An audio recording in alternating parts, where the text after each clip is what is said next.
Mi nombre es Laleshka, integrante del portal jurídico del Diario del Abogado. El día de hoy, continuando con nuestro diplomado especializado en Derecho Administrativo, la Ley 27444, el del procedimiento administrativo sancionador y procedimiento administrativo disciplinario, nos acompaña el doctor Luis Guamán Ordóñez, quien es especialista en el Derecho Administrativo, tiene maestría en gestión pública y es miembro de la Asociación de Derecho Administrativo de Chile.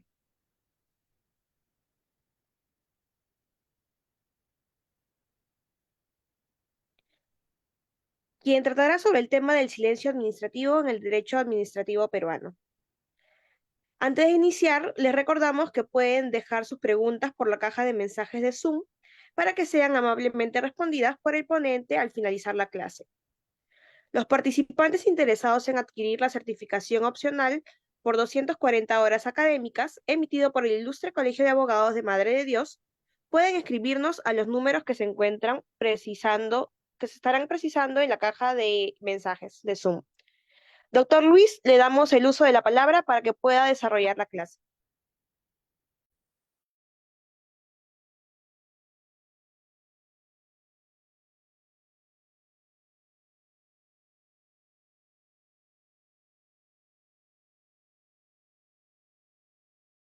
Listo, ya estamos aquí. Precisamente en la sesión del día de hoy vamos a referirnos al silencio administrativo en el derecho administrativo. Vamos a referirnos precisamente al silencio administrativo en el derecho peruano y vamos a ir de la mano de dos caminos, ¿no? El primero es de carácter técnico, donde vamos a identificar diversos alcances de esta figura que tiene una proyección dual y posteriormente vamos a hacer el análisis legal. Yo agradecería que me apoyen con las diapositivas, por favor, para que los participantes nos vayan siguiendo y puedan posteriormente efectuar alguna participación o trasladar las interrogantes que puedan surgir en el análisis de estas dos instituciones, ¿no? Dado que el silencio administrativo no es una figura unitaria, sino que tiene un doble carácter, un carácter dual.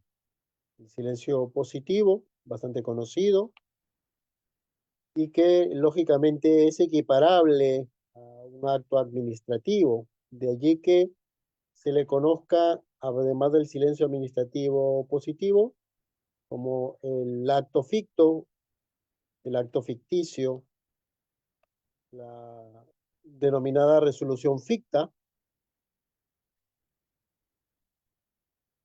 que son las denominaciones que la propia práctica ha ido construyendo para dar a entender su calificación equiparativa a una decisión expresa de la administración. Y lógicamente tenemos muy luego el silencio negativo con unos enteros alcances de mecanismo de, para decirlo de algún modo, redireccionamiento de la actividad administrativa. Hay que recordar que el silencio negativo, pese al nombre que tiene, no niega nada. Dicho en otros términos, cuando uno alega la producción de un silencio negativo, no es que se está entendiendo negada la petición del administrado, es que está comunicando a la administración que se activan los mecanismos a través de los cuales puede acudir el ciudadano al camino impugnativo o en su defecto directamente hacia los tribunales contencioso administrativos, ¿no? Sobre esas bases vamos a construir algunas ideas, vamos a trasladar alguna regulación y lógicamente el material de las diapositivas es enteramente referencial para poder guiar el curso del análisis de esta presente sesión. Entonces, con esas precisiones anteladas, es que vamos a pasar a desarrollar el tema de la sesión del día de hoy. Reitero el agradecimiento al ilustre Colegio de Abogados de Madre de Dios, así es como a los amigos, pues, de la institución que nos convoca el día de hoy y que amablemente, pues, que es el portal jurídico, el Diario del Abogado, que tienen esa deferencia para mi persona a efecto de tratar este tema que corresponde a nuestra propia especialidad. Entonces reitero hoy el agradecimiento y el apoyo con las diapositivas, por favor, para mantener la secuencia. Y vamos a empezar con el primer apartado, que es lo referido a los aspectos básicos de estas técnicas duales, que son los silencios administrativos. El positivo como una ficción de respuesta a la administración y el segundo como un mecanismo que yo llamo de pivote procesal. Esto es que el ciudadano entiende que ante la falta de respuesta corresponde acudir a los recursos o al juez contencioso, ya lo había dicho. Entonces, reitero una vez más el apoyo con las diapositivas, por favor, para mantener la secuencia, porque vamos a empezar ya con los aspectos básicos. Vamos a ver aquí los aspectos básicos, así que si los amigos de la institución nos pueden apoyar con las diapositivas, por favor, vamos a los aspectos básicos para que nos sigan los participantes. Ya se están proyectando las diapositivas. Ah, correcto. Entonces vamos a la diapositiva de aspectos básicos. ¿Ya? A ver, luego de ello vamos a los caracteres básicos. Hay que recordar que el derecho administrativo es una disciplina que se ha ido construyendo con el paso del tiempo y la propia experiencia. A diferencia del derecho civil, ahora sí ya se ven un poquito las diapositivas, a diferencia del derecho penal, el derecho administrativo, mucho antes del Estado moderno, siempre ha sido un derecho administrativo, podríamos decirlo práctico, podríamos decirlo consuetudinario, podríamos decirlo que ha ido sobre la marcha. Si nos dieran a revisar, a diferencia del Estado moderno, del mundo moderno, donde ya tenemos la capacidad, donde ya tenemos la capacidad de tener que acudir a los medios digitales para preservar la información, lo que algún profesor eh, alemán llamaba la legislación motorizada, o sea, que se produce a cada momento. El derecho administrativo primigenio ha sido un derecho administrativo pequeño, casi sintético. De alguna manera, España, que es nuestro referente lingüístico, Europa, básicamente, por los orígenes propios del derecho, ha tenido que, a diferencia, como les decía, del derecho civil y del derecho penal, un derecho administrativo reducido, práctico, con manuales casi inexistentes en realidad, ¿no? A diferencia del mundo moderno, donde hay toda una playa de trabajos académicos, papers, monografías y en general toda investigación en esta materia. Ello ha llevado de que normalmente, normalmente la carencia de respuesta de la administración,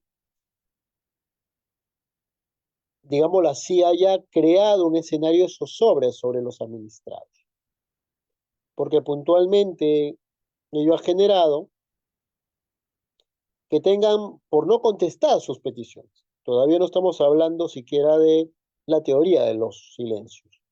Todavía estamos en la posibilidad que tiene la administración de responder.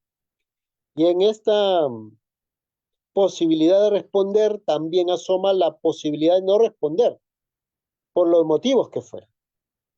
Cuando el ciudadano está hacia afuera, o sea, cuando el ciudadano es el que pide algo a la administración, el argumento más cercano es a la inercia de la autoridad, sea el directivo, sea el funcionario, sea la autoridad política, según fueren los niveles jerárquicos. Cuando el ciudadano está dentro de la administración, se da cuenta que hay una multiplicidad de factores, no siempre concertados, no siempre tendenciosos, no siempre maliciosos, que son los que de alguna manera hacen, hacen generar este fértil musgo, si queremos decirlo así, de la inactividad de la administración. Entonces, eso conlleva a que las visiones que se tengan de por qué la administración no resuelve son diversas, no hay uniformidad en su concepción.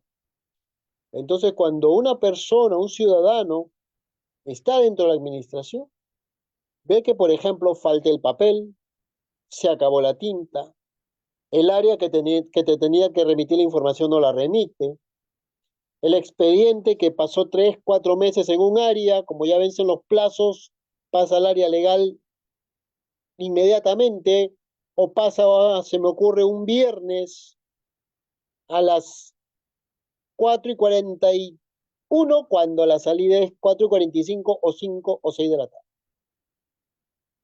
Y siempre es bastante común, de repente ustedes ya me darán razón cuando trabajen en el área legal o los que trabajan en el área legal, es bastante común que cuando un expediente demora, siempre el culpable es legal, el área legal, cuando no tiene ni una semana en la oficina. Entonces, esta multiplicidad de factores que son de difícil comprensión del ciudadano son las que alimentan precisamente esta necesidad de que se tenga que resolver. Ahora, como le decía, la institución del silencio administrativo, a diferencia de otras muchas instituciones del derecho administrativo, tiene un origen más modesto, un origen más cercano al Estado moderno. Porque en un inicio, cuando Francia aboga por la revolución y construye toda una institucionalidad, ¿no?, dedicada pues a recoger los fundamentos de lo que va a constituir el Estado moderno, nos damos con el cuidado de que precisamente, precisamente, son los jueces de la República los primeros, entiende la República Francesa, los primeros que tienen que ver, que tienen que buscar cómo es que se da respuesta a los pedidos de los administrados.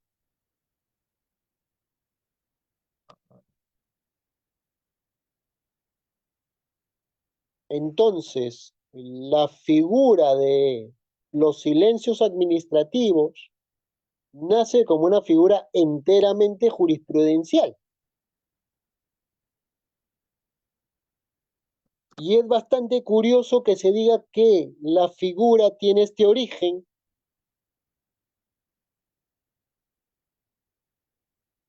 en una concepción del mundo donde la primacía la tenía la ley, dado que, como ustedes recuerdan, la Revolución Francesa fue el escenario en donde se privilegió la voluntad de la ley sobre la voluntad de los hombres, sobre la base de la amarga experiencia del gobierno de los reyes. Entonces, como ustedes pueden ver, el silencio administrativo es una figura contrarrevolucionaria, porque de alguna manera la concepción de que los jueces son la boca de la ley no tiene cabida en un espacio en donde la ley no dice nada sobre la inoperatividad de la administración para resolver las peticiones. Quizás para nosotros estas expresiones nos pueden parecer comunes en un mundo de alto activismo judicial, pero políticamente, en los años mozos que tuvo la Revolución Francesa, el que los jueces se hayan atrevido a pensar por encima de la ley era un acto no solamente temerario, sino trascendental para la historia del derecho administrativo.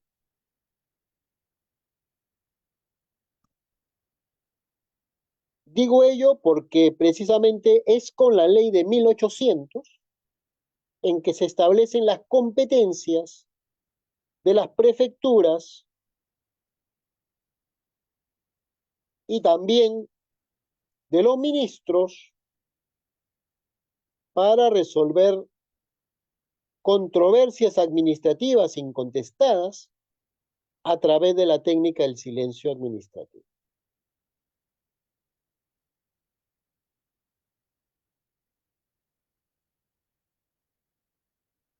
El legislador entonces recoge el silencio negativo como un producto judicial y lo asimila dentro de esta línea política de que solamente con las leyes es que los jueces pueden dirimir las cuestiones controvertidas.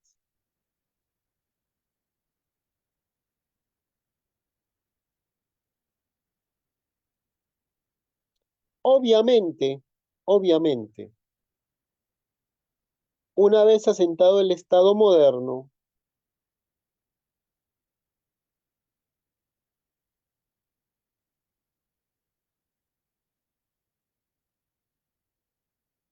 se produce el florecimiento de las actividades de los particulares,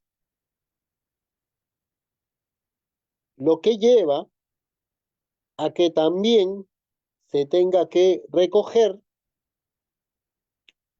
una técnica emanada de la falta de respuesta de la administración, que pasará a ser entonces ya el silencio positivo de la autoridad.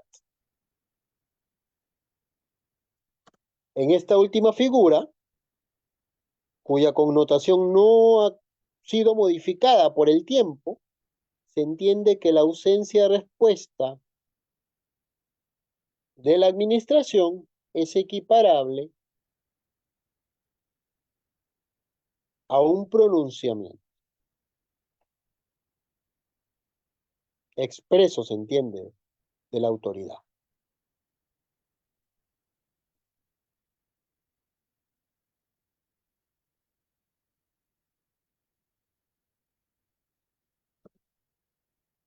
Ahora, hay que rescatar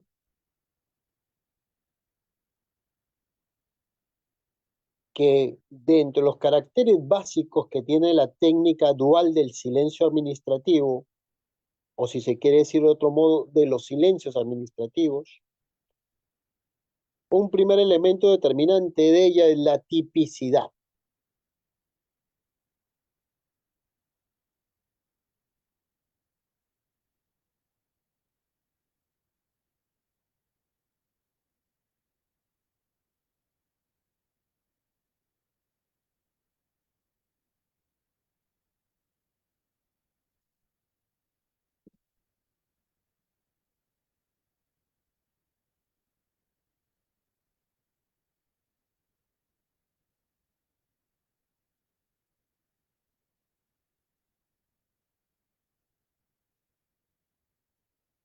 Dicho carácter significa que la técnica silencial es aquella establecida por una regulación de manera expresa,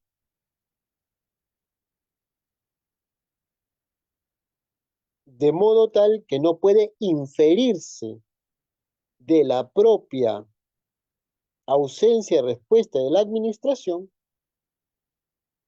la calificación negativa o positiva del silencio administrativo.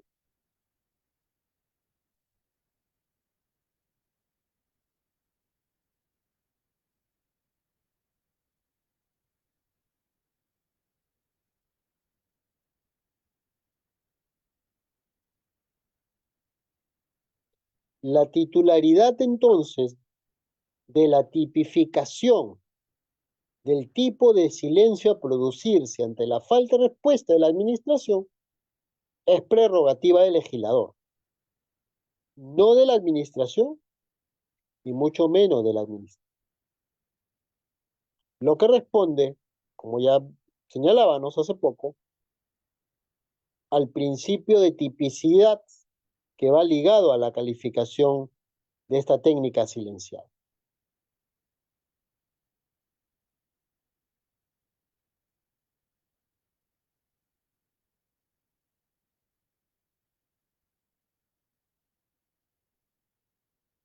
Por otra parte, el silencio administrativo como técnica dual tiene que funcionar sobre un sustrato concreto y específico.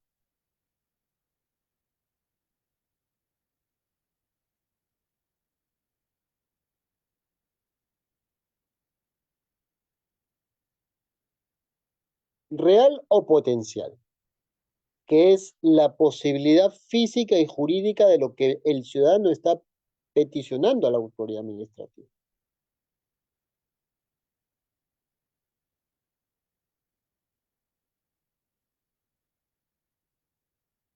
Consecuentemente, no puede operar ni el silencio positivo ni el silencio negativo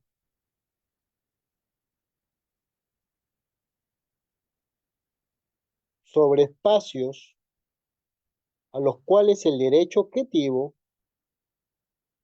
le niega la permisión.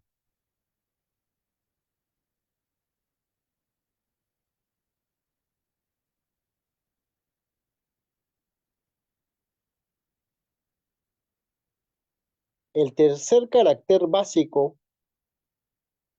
es que lo solicitado a la administración haya sido en orden al pedido del administrado, lo cual se vincula con el principio de congruencia, porque la administración tiene que tener el cuidado de conceder aquello que le es pedido. Esto sin perjuicio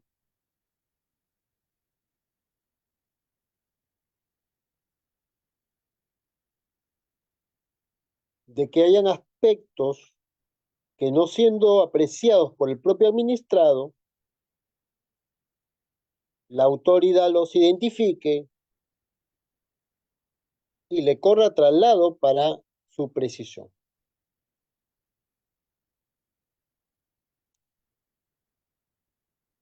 Lo que de alguna manera se convierte en una concreta aplicación del Jurat Novicuri administrativo y del antes mencionado principio de congruencia, que bien puede ser trasladado al escenario administrativo.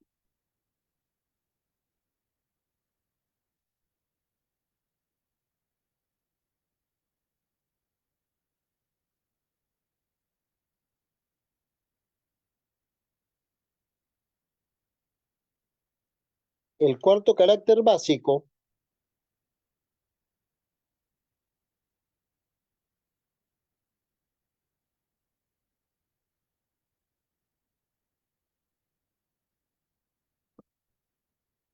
es que la operancia de los silencios administrativos solo es posible de producirse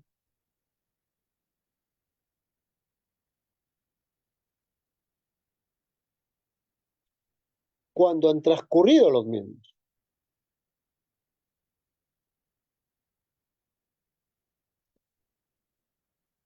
Se entiende entonces que la falta de respuesta que constituye el motor de producción de los silencios administrativos no puede operar en cualquier momento,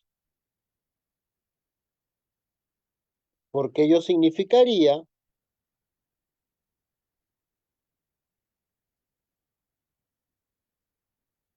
no otorgar seguridad jurídica a los propios administrados. Sobre lo señalado, entonces,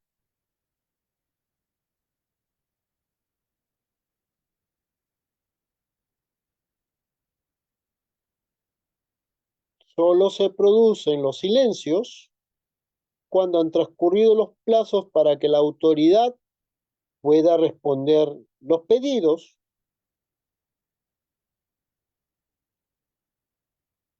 llegando a entenderse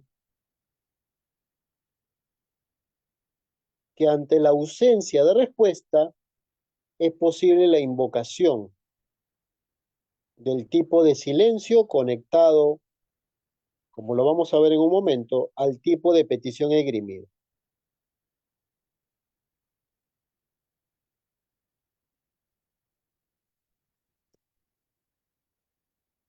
Finalmente, siempre dentro de estos caracteres básicos, un último es que los silencios administrativos se producen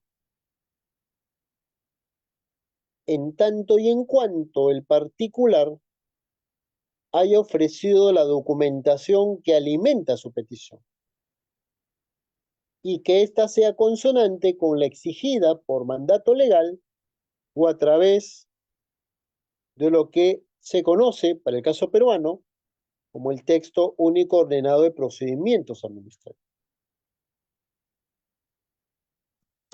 De esta manera, solo cuando se cumple este aspecto, se entiende que se van a producir los silencios administrativos. Contrariamente, ante información incompleta, no cabe la producción de el silencio positivo o del silencio negativo según corresponde.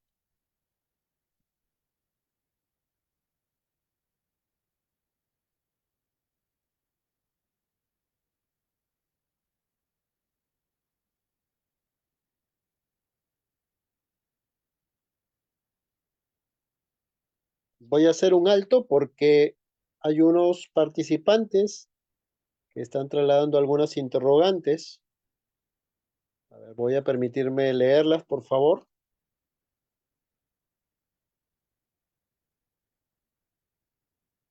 Voy a permitirme su lectura. A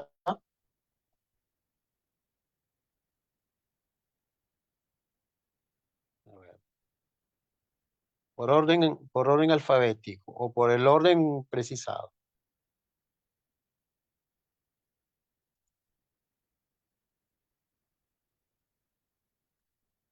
Mauro nos pregunta,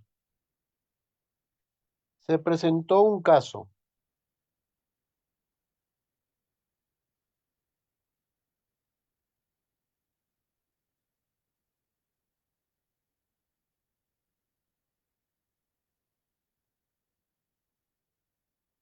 Una solicitud de traslado definitivo, ¿se entiende? Personal,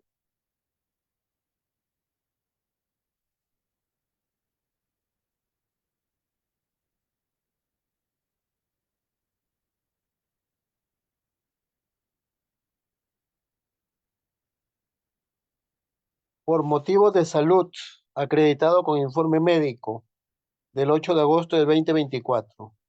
A la fecha no se tiene ninguna respuesta. O sea, un ciudadano que trabaja en la administración ha presentado una solicitud de traslado definitivo por salud y no se tiene respuesta. ¿Cuál es el camino para adquirir el silencio administrativo? Bueno, el camino para que se produzca el silencio. Eso nos pregunta Mauro.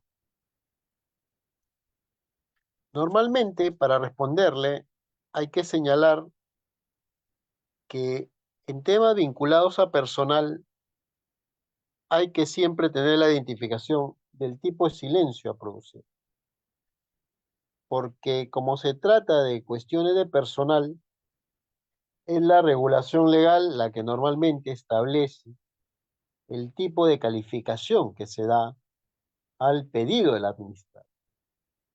Por ello es que hace poco, conforme lo hablábamos, hay una calificación sujeta a la tipicidad establecida en la regulación legal. ¿Qué se busca con eso? De que el administrado no entienda como regla general que todo lo que pide y solo por el hecho de pedirlo califica con un silencio positivo. Entonces, habría que ver la calificación que le han dado la regulación legal, ¿no? Y básicamente, como implica un tema de personal, es altamente probable que se produzca el silencio negativo. Por lo que en esencia debe serle aplicado el silencio negativo, habilitando a que ante la falta de respuesta le sea permitido el uso de la reconsideración o de la apelación. Entonces, con esto responderíamos la interrogante de Mauro. Por otro lado, Robert Cabrera nos dice, por favor, precísenos la diferencia entre los silencios positivo y negativo. Justamente al empezar la sesión, estaba explicando que el silencio positivo es una técnica que equipara la ausencia de respuesta de la administración a una decisión expresa de la autoridad. Por ello es bastante común que en la literatura científica se establezca que el silencio administrativo positivo también cabe ser entendido como un acto ficto, una resolución ficta, un acto presunto o una resolución presunta, porque se entiende que la ausencia de respuesta que da la autoridad con su omisión se califica ficticiamente como una respuesta, lo que entonces genera que el pedido realizado por el administrado puede entenderse aceptado por la autoridad. Pero como ya les vamos a desarrollar en la presente sesión, no todos los casos corresponde o califica ser entendido como un silencio positivo y no todos los casos como un silencio negativo. ¿Ya? Por otro lado, Jesús nos pregunta qué es lo que procede cuando un administrado es sometido a un procedimiento disciplinario y el expediente se encuentra en última instancia, o sea, ante un tribunal, y verse a veces superado el plazo para que se resuelva, no ha sido resuelto. Bueno, normalmente el- la falta de respuesta de la administración no solamente se combate con la invocación del silencio administrativo, sino también con otras técnicas. Una de ellas es la famosa queja por defecto de tramitación, que establece pues que ante la inercia, el cuidado, ¿no? El descuido de la autoridad para resolver, es posible que se entienda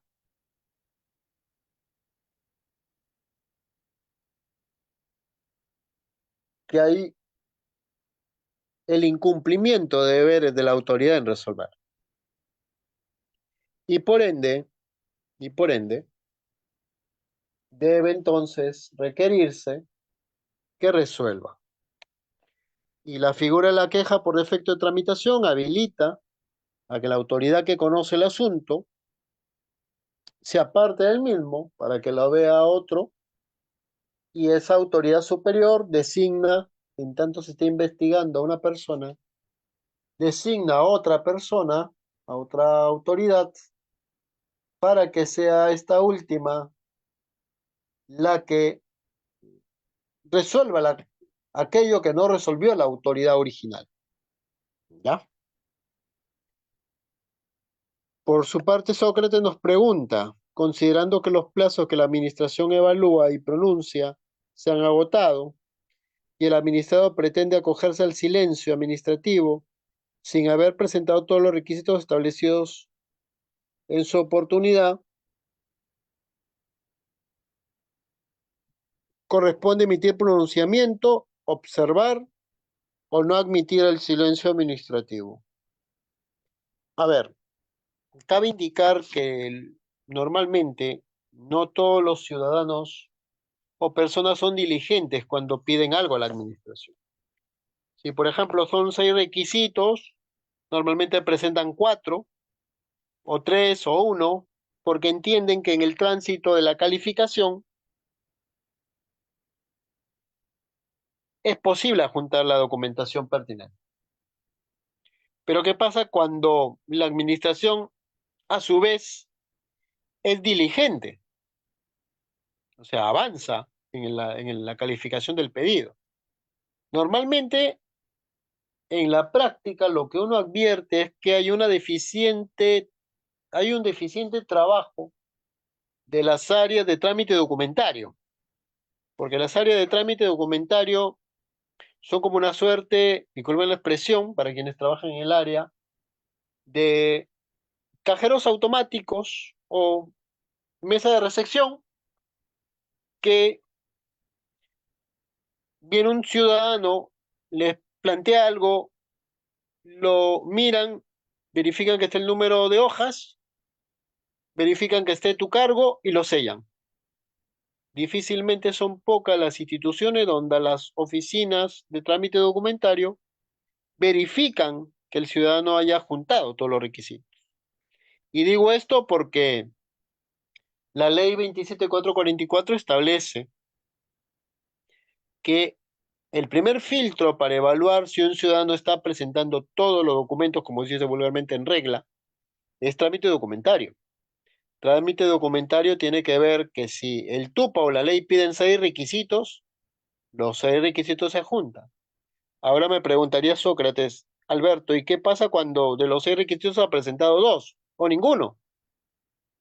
Lo que tiene que hacer trámite documentario es hacerle una observación y decirle, oiga señor, oiga señora, adjunte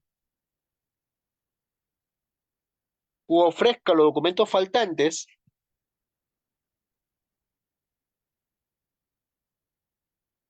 dentro de un plazo de 3 o de 5 días. Caso contrario, se deberá tener por denegado. Eso debería pasar, pero no siempre pasa. Entonces, eso genera que las áreas técnicas o el área legal sean las que muchas veces en la práctica hacen ese trabajo, cuando en realidad no deberían hacerlo. No deberían hacerlo, porque ese ya es una tarea de la propia área de trámite documentario, ¿no? Entonces, siempre se presentan este tipo de situaciones un tanto incómodas que generan pues esta suerte de sustitución y de algunas salidas prácticas para ver cómo se superan estos problemas que pueden presentarse en el día a día de la administración. Entonces, con ello estamos respondiendo las interrogantes de nuestros amigos participantes. Sigamos entonces con el material, por favor. La siguiente diapositiva. Ahora vayamos a la regulación ya de los silencios administrativos, el caso peruano. Vayamos entonces a la regulación de los silencios administrativos. Para empezar, vamos a establecer que identificado el tipo de silencio donde el positivo se equipara a una decisión ficticia y el negativo es un mecanismo que permite o acudir a los recursos o acudir al juez contencioso,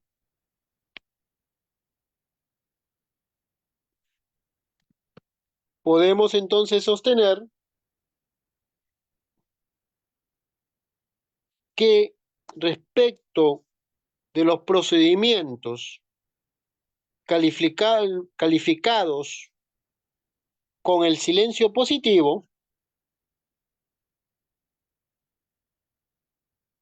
la legislación establece dos canales.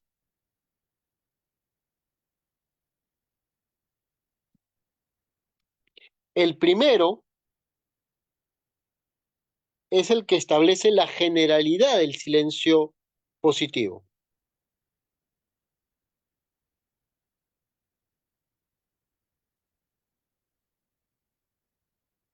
A tal efecto, la regulación establece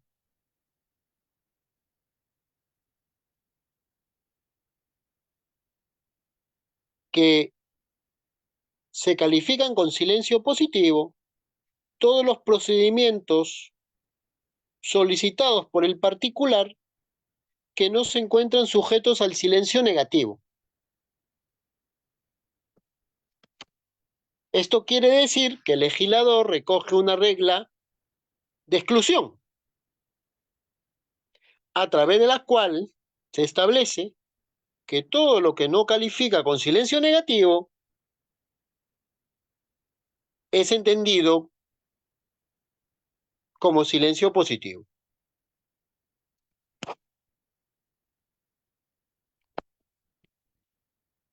El segundo ya va con relación al tema recursivo de la administración,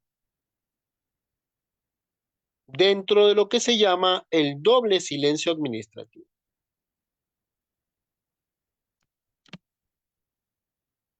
Esto quiere decir de que si un ciudadano inicia un procedimiento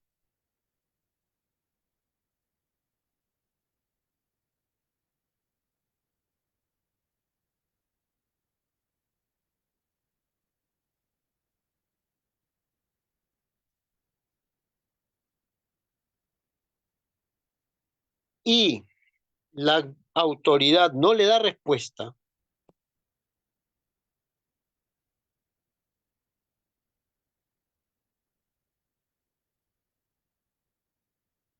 ante dicha omisión puede formular un escrito acogiéndose al silencio administrativo negativo.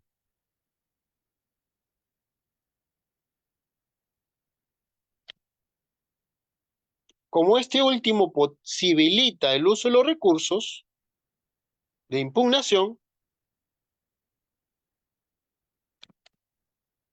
puede caber la posibilidad de que ante el recurso formulado tampoco se le dé respuesta.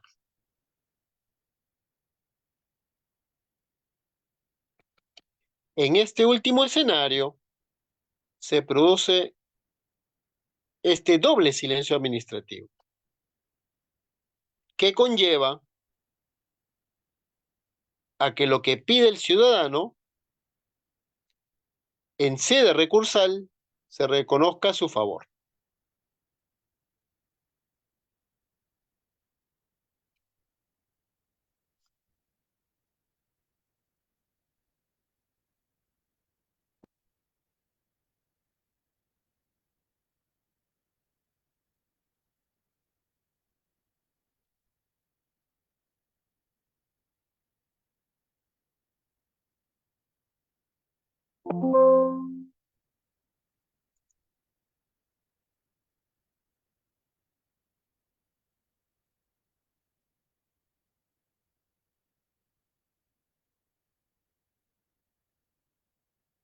De esta manera tenemos que respecto a los procedimientos sujetos a evaluación previa, donde se aplica ante la falta de respuesta el silencio positivo, dos mecanismos de invocación de esta técnica.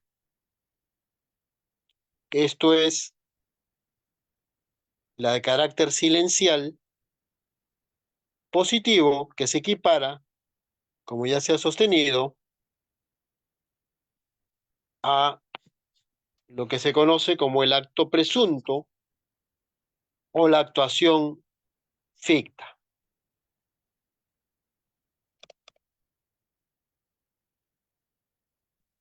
Vayamos con la siguiente diapositiva.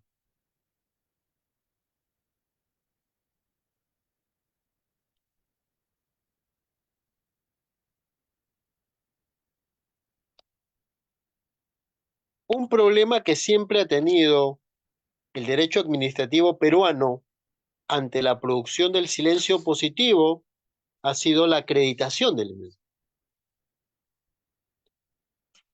Dado que siendo una técnica que supera la inactividad de la autoridad, no había manera en cómo se demostrara que se habría producido la falta de respuesta. Frente a ello, el legislador ha regulado la constancia de acreditación en la producción del silencio positivo.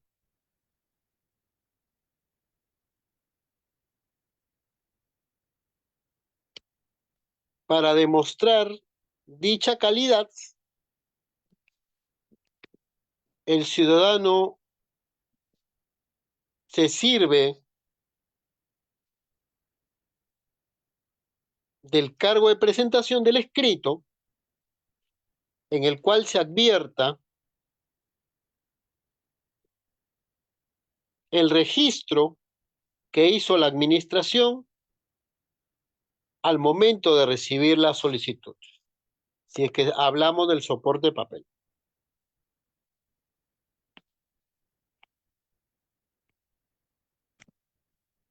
Para el caso de procedimientos administrativos digitales, la demostración probatoria de la producción del silencio positivo se sirve del correo electrónico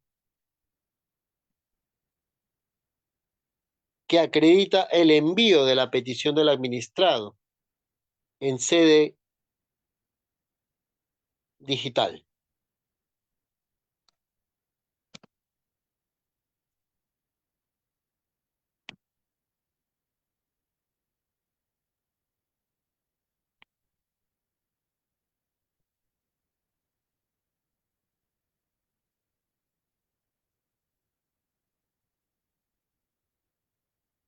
Ahora,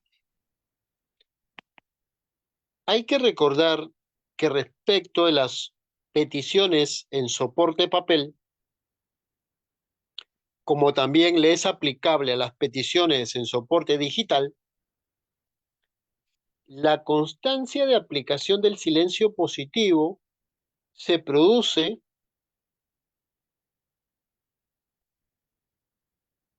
en situaciones en que el particular ha presentado la documentación completa de acuerdo a la regulación legal o a lo que exige el texto único de procedimientos administrativos. En consecuencia, en situaciones en las que se advierta documentación faltante, no puede ser invocada la técnica del silencio administrativo positivo.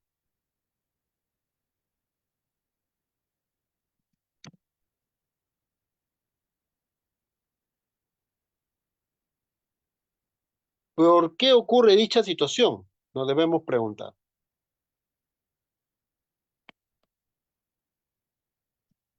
Porque lógicamente el papel del administrado dentro del tráfico administrativo consiste en incorporar todo el soporte que va a ayudar a confeccionar la futura decisión administrativa.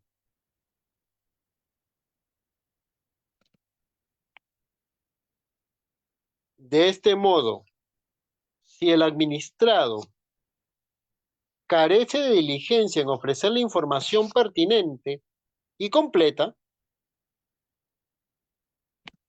su inacción le jugará en contra, impidiendo que se pueda producir el silencio positivo.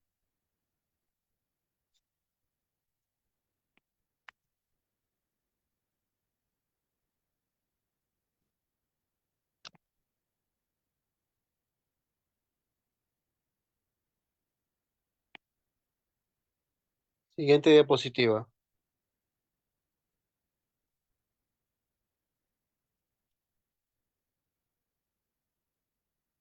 Ahora bien, hay que rescatar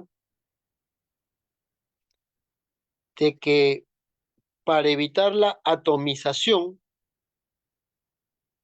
hay que rescatar que para evitar la atomización en la utilización de la calificación con silencio positivo, en el caso peruano existe un órgano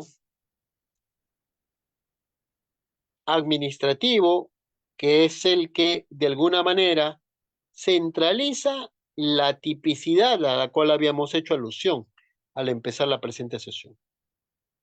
La regulación legal, en consecuencia, establece que es la Presidencia del Consejo de Ministros la que tiene las competencias para determinar el sentido positivo de los procedimientos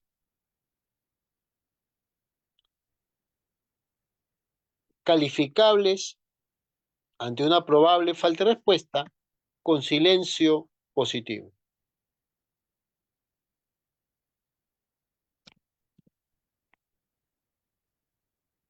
Dicho carácter central evita de que se pueda contrariar la regla a la cual habíamos hecho alusión hace algún momento. Esto es la que establece la generalidad del silencio administrativo positivo.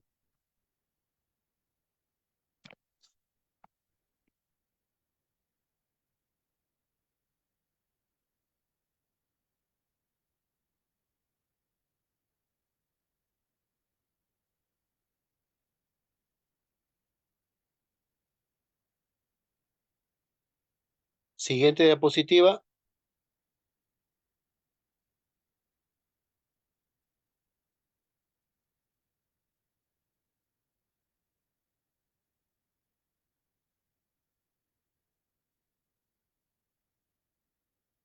Ahora, en cuanto a la aprobación de las peticiones administrativas mediante la técnica del silencio positivo,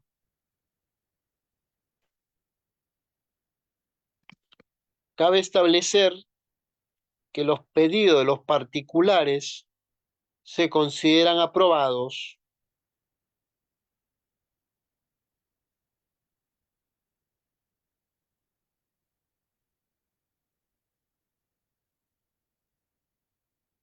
por tal técnica cuando se ha vencido el plazo establecido en la regulación legal o el plazo máximo para pronunciarse.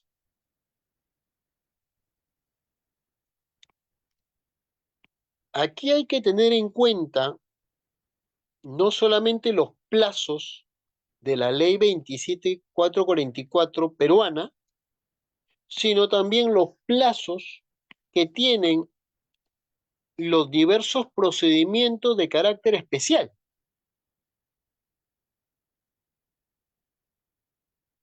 dado que la generalidad del plazo para resolver procedimientos es de 30 días. En tanto, en otras legislaciones de carácter sectorial, los plazos pueden ser o mayores o menores, debiendo tenerse el cuidado y celo para contrastar la legislación aplicable al caso concreto.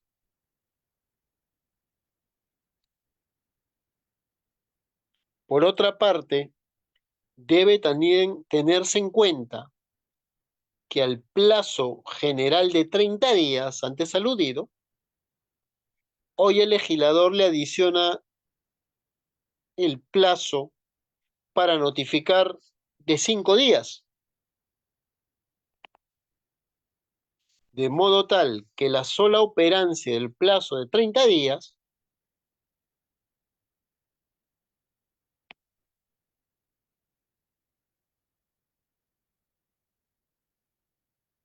no basta para entender producido el silencio positivo.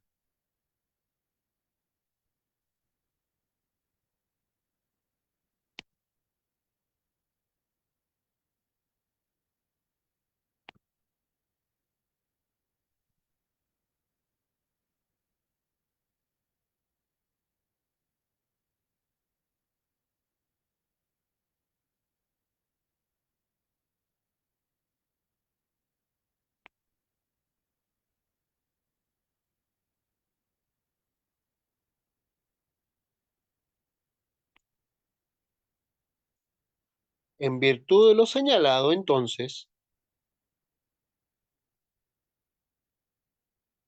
no es que la sola producción del plazo para resolver conlleva la generación automática del silencio positivo, sino que en función a la regulación actual administrativa debe sumarse el plazo para notificar. En tal orden de ideas, al plazo general se suma el plazo para comunicar la respuesta de la administración, lo que de alguna manera amplía el plazo de extensión más allá de los aludidos 30 días.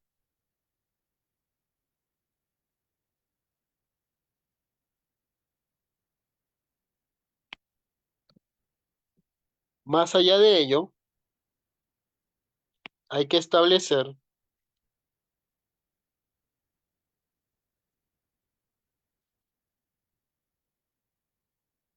que la generación del silencio positivo ante el transcurso del plazo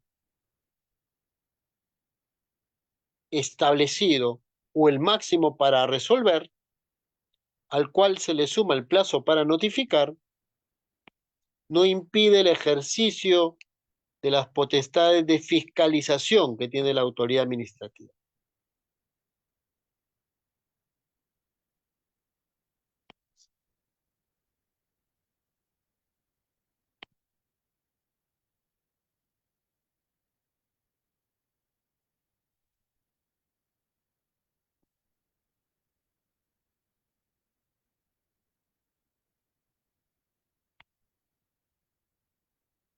A ver, César nos pregunta, ¿puede precisar qué tiempo más allá de los 30 días se extiende para pedir el silencio administrativo?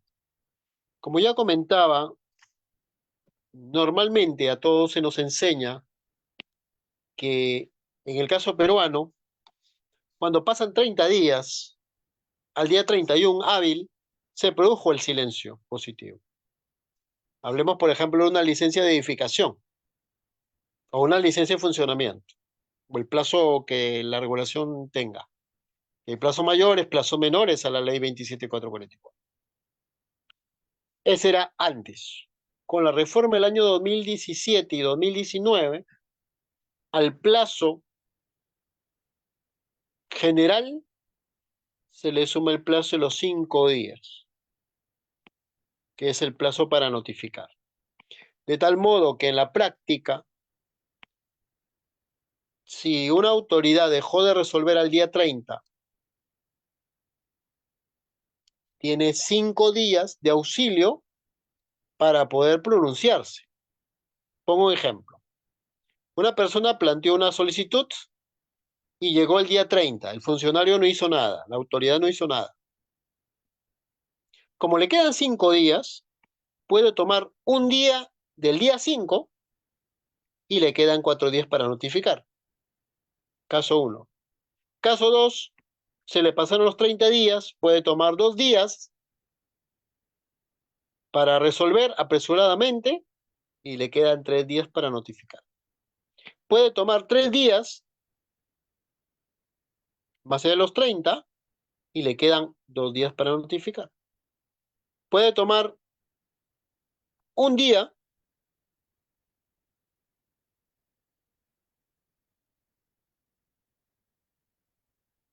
¿cierto? Que puede ser el para que emita su decisión y notifique al administrado. Más aún, mucho cuidado con lo que voy a decir, si gran parte de los procedimientos hoy se vuelven electrónicos. Entonces, en realidad, no es que la autoridad tenga 30 días para resolver, como siempre nos han educado, como siempre nos han enseñado en la universidad, sino que tiene 35 días. 30 para resolver y 5 para notificar. Pero puede ser que en estos últimos 5 utilice incluso los propios 5 para resolver y sin que eso conlleve a la producción del silencio positivo. Entonces, es una figura que se ha creado con el propósito de beneficiar la inacción de la administración. Ahora, alguno de ustedes me podría decir, si la administración no ha respondido en 30 días, mucho menos lo va a hacer antes de los 5 días. Pero aunque ustedes no lo crean, a veces los servidores, los directivos, los funcionarios hacen maravillas para resolver.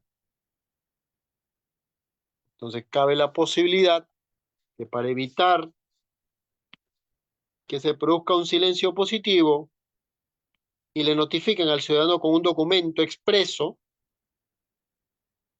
es posible que se utilicen los 30 días, que ya pasaron inexorablemente, y los cerca de 5 días para notificar, los hagan como 5 días para resolver, para pronunciarse. Porque ahora esa es la lectura que hay que darle a la regulación legal aplicable, a la ley 27444. Entonces, con eso respondemos la interrogante, ¿no?, de nuestro amigo César. Incluso César nos pregunta, ¿esos plazos son iguales en el silencio administrativo positivo y en el silencio administrativo negativo? Curiosamente, para responderte, te puedo decir, César, de que la ley 27444 no establece diferenciación entre el silencio positivo y el silencio negativo en esos 5 días, por lo que al no haber diferenciación del legislador, el intérprete de la ley, incluido nosotros en el análisis que hacemos, no podemos interpretar en un sentido distinto. Entonces deberían ser los 35 días. Que haya 30 más 1 y 4 para notificar, que hayan, como le decía, 30 más 2 con 3, 30 más 3 con 2, 30 más 1 con 1, ya son parte de las peripecias que podría utilizar la administración para ver cómo es que sale del paso de no haber resuelto determinada situación. Entonces, por allí podría darse este contexto. Pasamos a la siguiente diapositiva.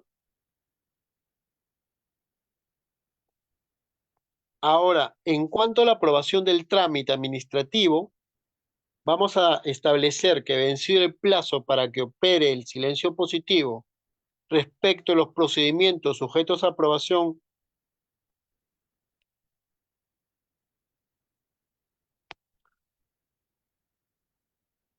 previa,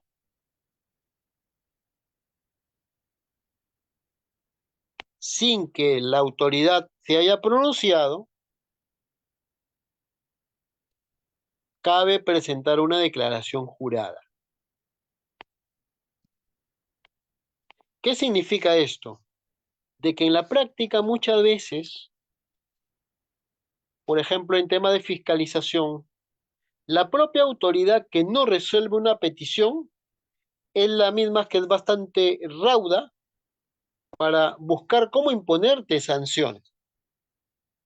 Entonces se dan situaciones en las que no basta la mera presentación de una petición sin observaciones y cumpliendo todos los requisitos para fundamentar la producción del silencio positivo a favor del particular. De allí es que de manera alternativa, el administrado puede presentar una declaración jurada, que es con la cual se debería entender que se está documentando probatoriamente la decisión ficta de la autoridad. Con esto queremos decir de que el administrado tiene dos opciones. La primera, que es el cargo de presentación de su escrito, que debe ser entendido como una aprobación ficticia de la petición que realizó si la administración no responde en el plazo para pronunciarse al que se adiciona el plazo para notificar,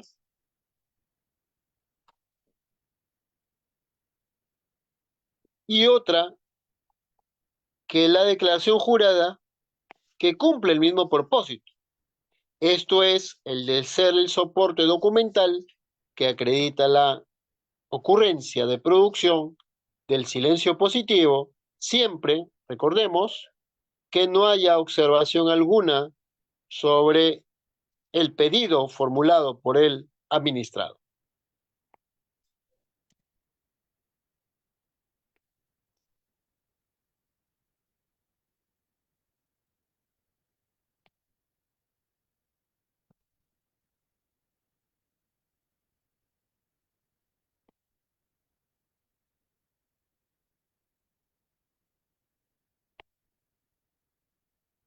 La solución que ofrece la ley no es circunstancial,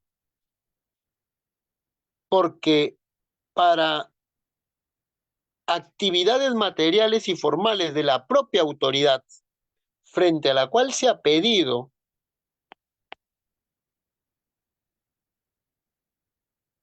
algo a la administración, opera brillantemente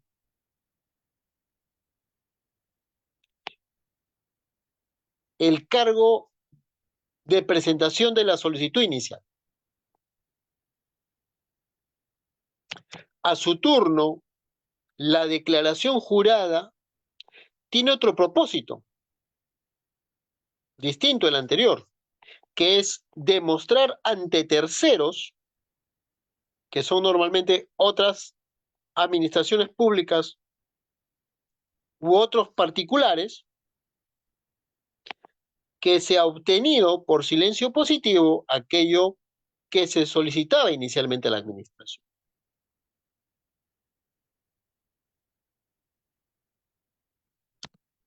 De este modo, la aludida declaración jurada tiene una suerte de extensión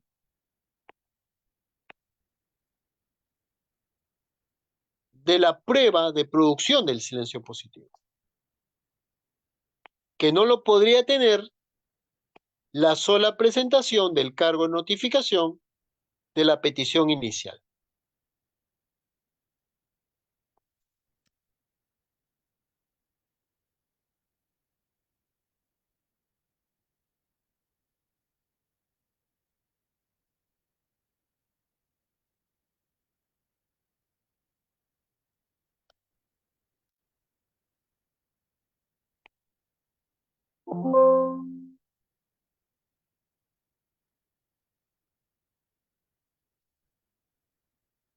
Siguiente diapositiva.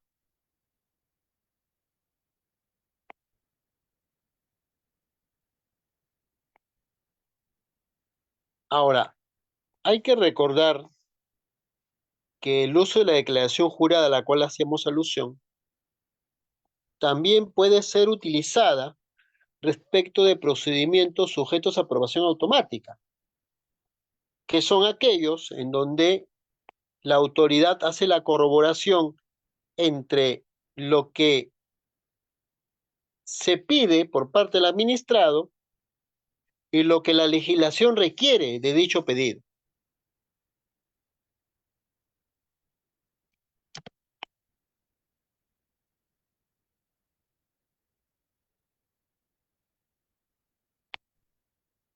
Ahora, en cuanto a procedimientos sujetos a aprobación automática,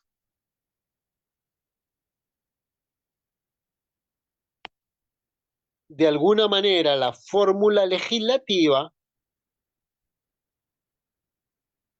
busca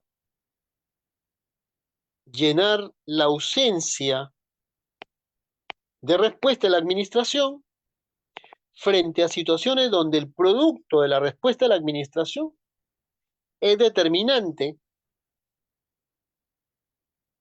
para acreditar una determinada situación por parte del administrado.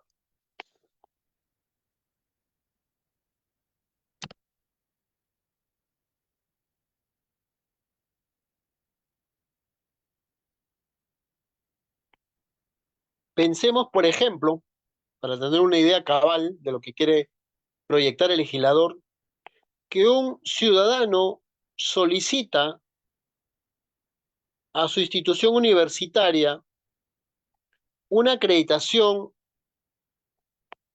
de su grado académico, como el de bachiller,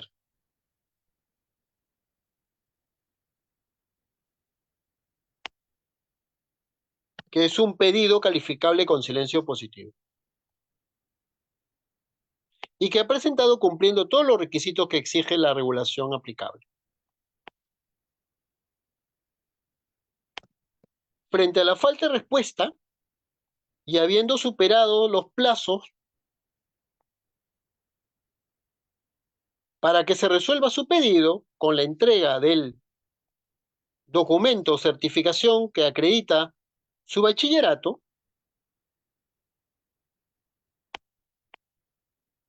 la declaración jurada haría las veces del documento que acredita que ha obtenido dicho grado académico.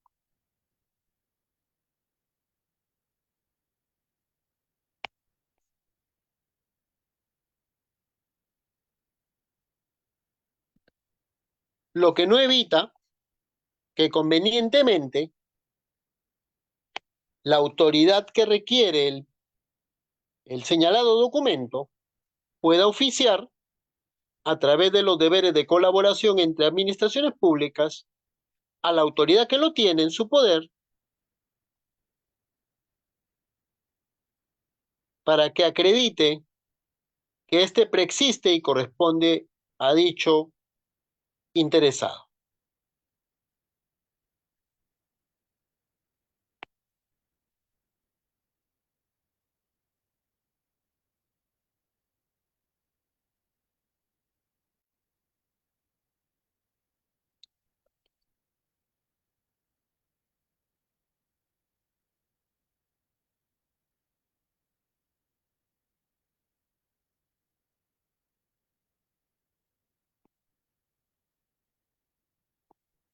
Por último, se establece que en caso de que la autoridad se niegue a recibir la declaración jurada, cabe usar la actividad notarial para su remisión, generando que la entrega a través del notario de dicha declaración jurada o la constancia de no haber querido recibirla sea el vehículo probatorio que demuestre cumplir con el requisito ligado a la obtención de la certificación enmarcada en un procedimiento sujeto a aprobación automática.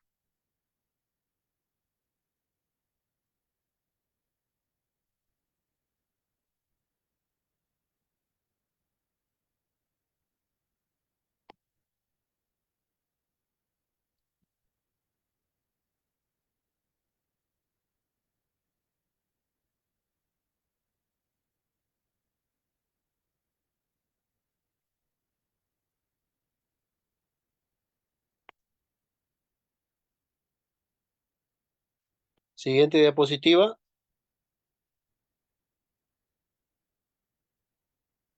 Ahora pasamos a los procedimientos.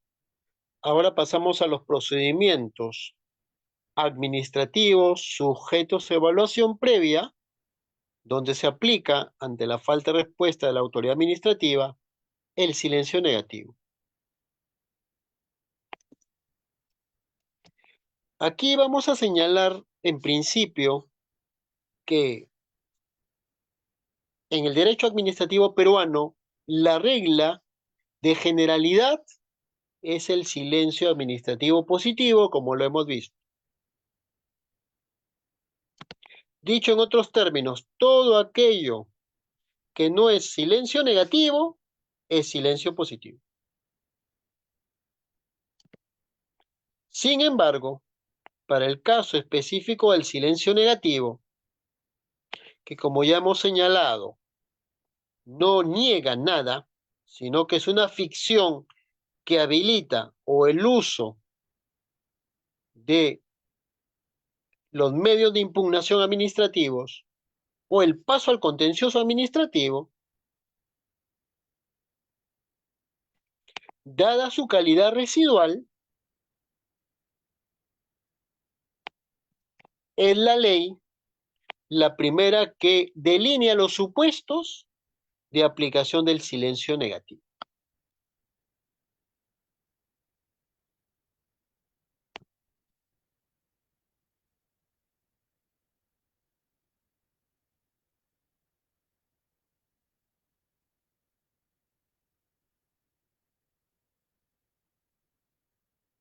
Precisamente la lista de solicitudes de los particulares que pudieran ser eventualmente incontestadas por la autoridad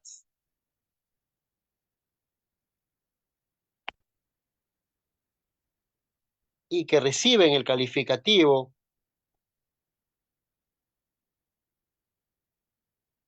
con la técnica silencial negativa, están previstas en la propia ley 27444. Ahora bien, este listado no es definitivo ni último, porque cabe la posibilidad que la Presidencia y el Consejo de Ministros, a través de decreto supremo, pueda ampliar los escenarios donde sea susceptible de aplicación el silencio administrativo negativo. Podríamos decir aquí que esta previsión del legislador es una cláusula de cierre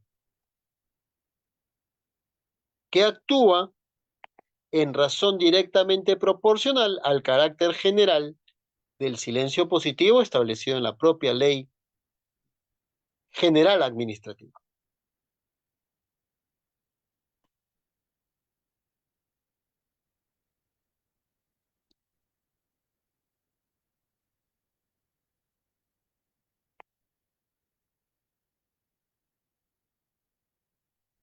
Esto último se aprecia por el hecho de que también, más allá del listado de la propia Ley 27444 y de la posibilidad de ampliar la calificación de peticiones sujetas al silencio negativo, este último se aplica para procedimientos donde hay transferencia de competencias entre las administraciones públicas y en procedimientos de carácter registral.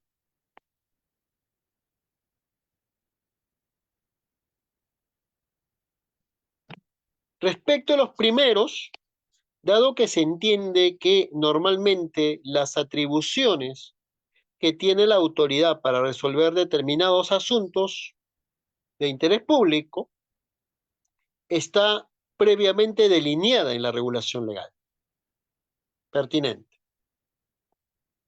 Por lo que cualquier pedido de transferencia o traslado de competencias, de no ser respondido, se entiende negado. No en el sentido literal, sino en el sentido de habilitar, como ya ha sido dicho,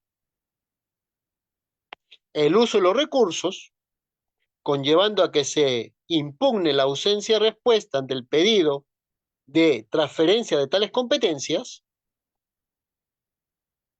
o que se acuda al juez contencioso administrativo. En cuanto a lo segundo, la fórmula es bastante abierta, ya que hace referencia a procedimientos de inscripción registral, que pueden ser no solo aquellos los que tengan que ver con la titulación de la propiedad, sino con todos aquellos que tengan el entero carácter registral.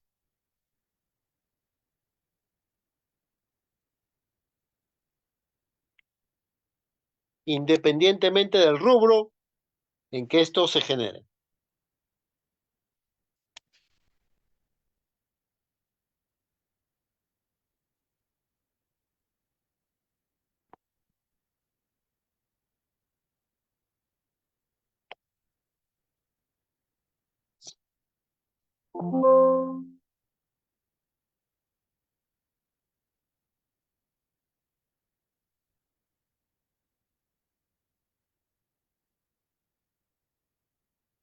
Siguiente diapositiva. Con esto ya vamos cerrando. Siempre también dentro de los alcances de los procedimientos sujetos a evaluación previa donde se aplica, a falta de respuesta, la técnica silencial negativa, cabe señalar que la propia ley común administrativa peruana establece que más allá de la atribución de la presidencia del Consejo de Ministros en calificar el sentido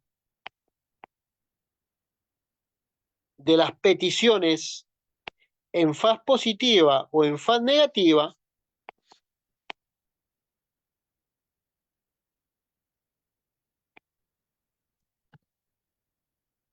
las propias autoridades administrativas están facultadas para calificar de modo distinto los procedimientos.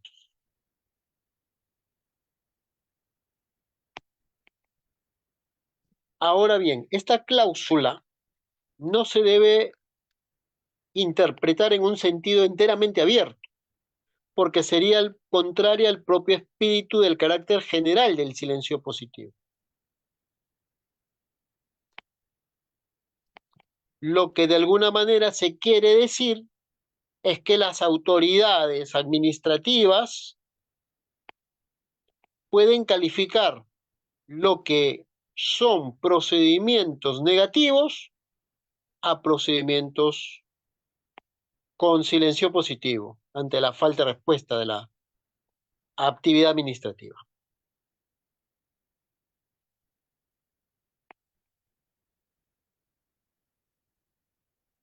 No obstante,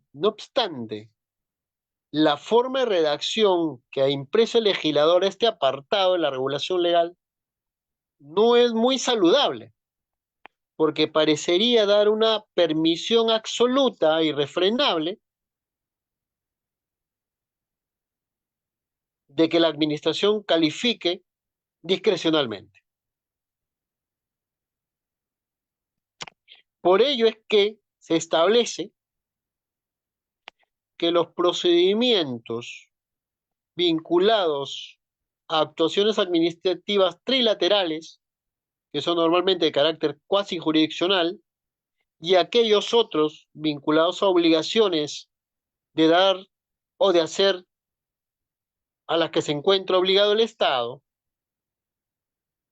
no pueden ser cambiadas del silencio negativo al silencio positivo. De modo tal que es no negociable cualquier transformación de la tipificación del silencio negativo que ha establecido expresamente el legislador.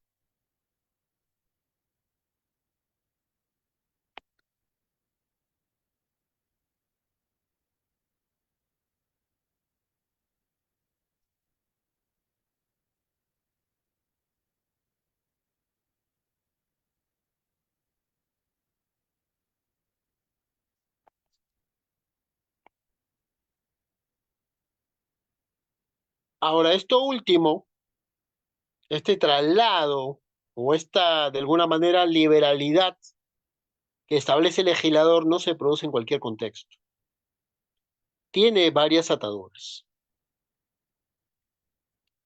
que son las siguientes. La primera es que para que se produzca este trasvase del silencio negativo al silencio positivo, debe apreciarse que los efectos producto del cambio reconozcan el interés del solicitante. lo cual debe entenderse como una transformación del silencio negativo a positivo en favor del administrado.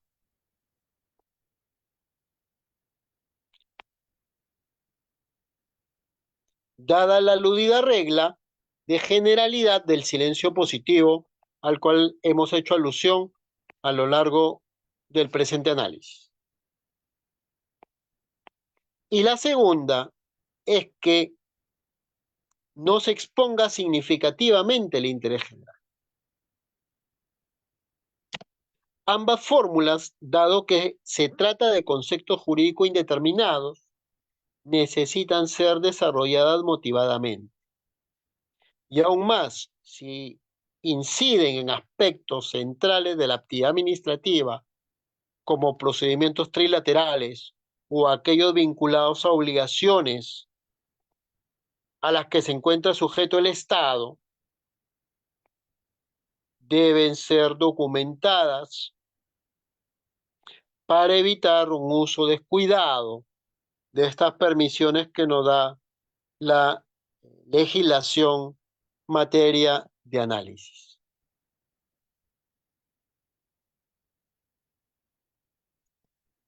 Siguiente diapositiva.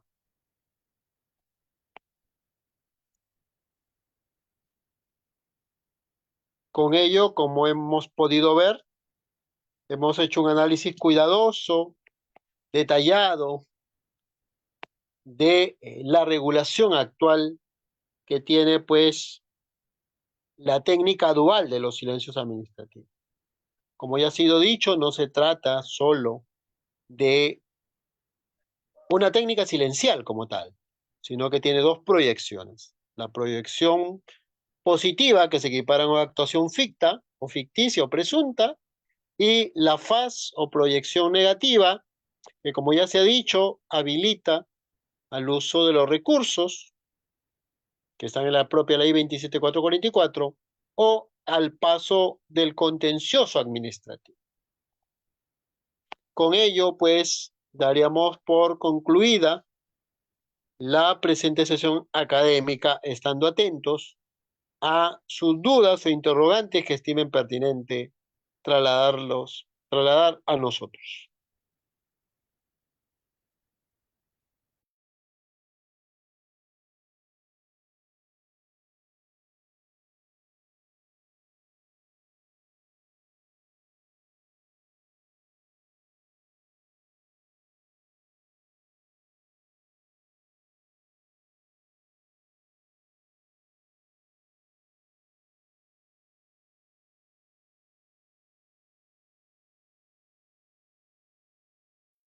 Buenas noches, doctor. Hay una pregunta en la caja de texto. Si podría, por favor, leerla.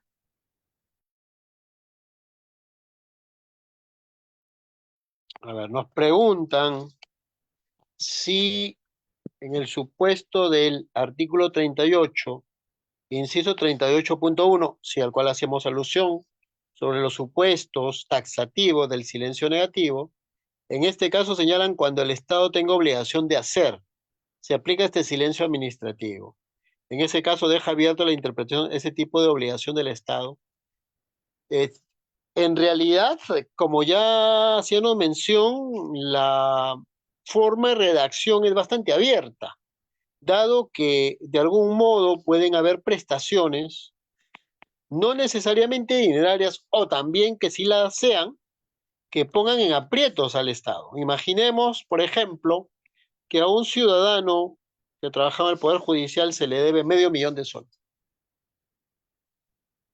Y la autoridad administrativa dice, yo quiero calificar en el TUPA esta obligación de dar suma de dinero, que normalmente en la ley es silencio negativo con silencio positivo para pagar. ¿Y qué pasa si por la intención, que hasta puede ser bien intencionada de pago, se pone en riesgo el erario del Estado? El pago a los proveedores, el pago al personal del Estado, el pago a los locadores, el pago a los propios servicios de la institución. Entonces es por ello que la fórmula a la cual hace alusión el participante de cualquier obligación es así, abierta. para evitar de que alguien no pueda encontrar, por otro lado, me pongo a pensar, un pequeño vacío y diga, oye, la prestación que yo estoy pidiendo no es dineraria.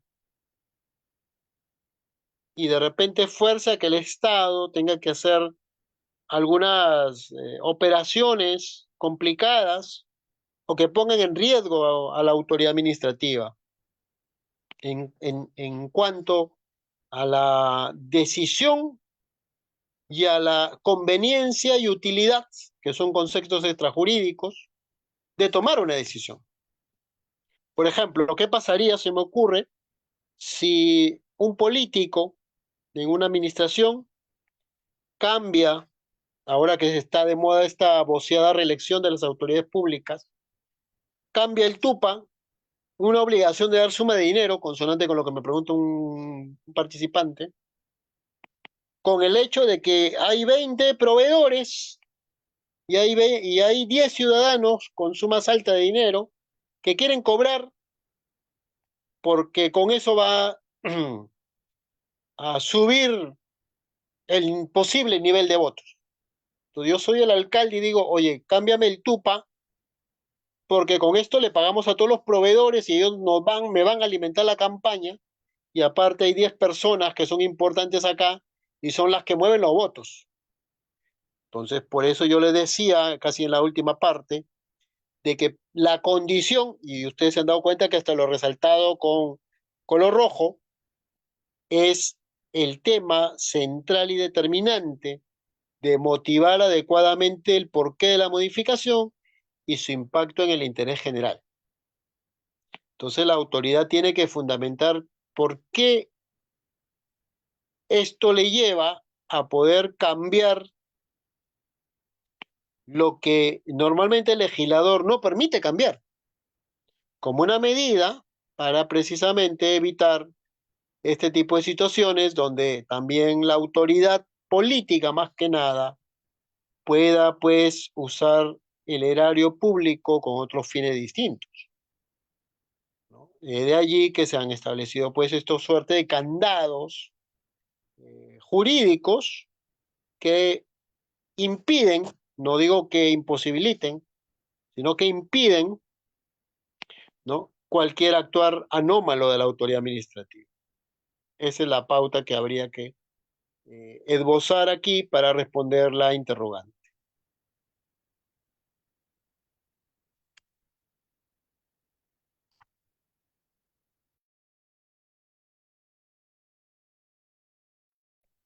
Bueno, doctor, en el nombre del portal jurídico El Diario del Abogado, le agradecemos por la clase brindada el día de hoy.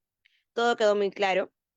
Esperemos poder contar con su participación en futuros eventos académicos que organicemos. Muchas gracias. Gracias, buenas noches con todos. Hasta pronto. Nos vemos.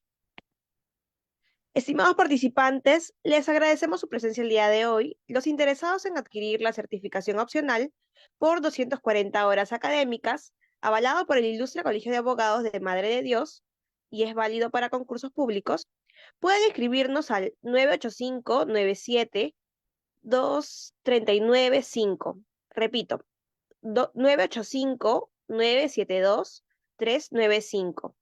Los asistentes de hoy tendrán un descuento especial. Muchas gracias y nos vemos el día lunes en nuestra próxima clase.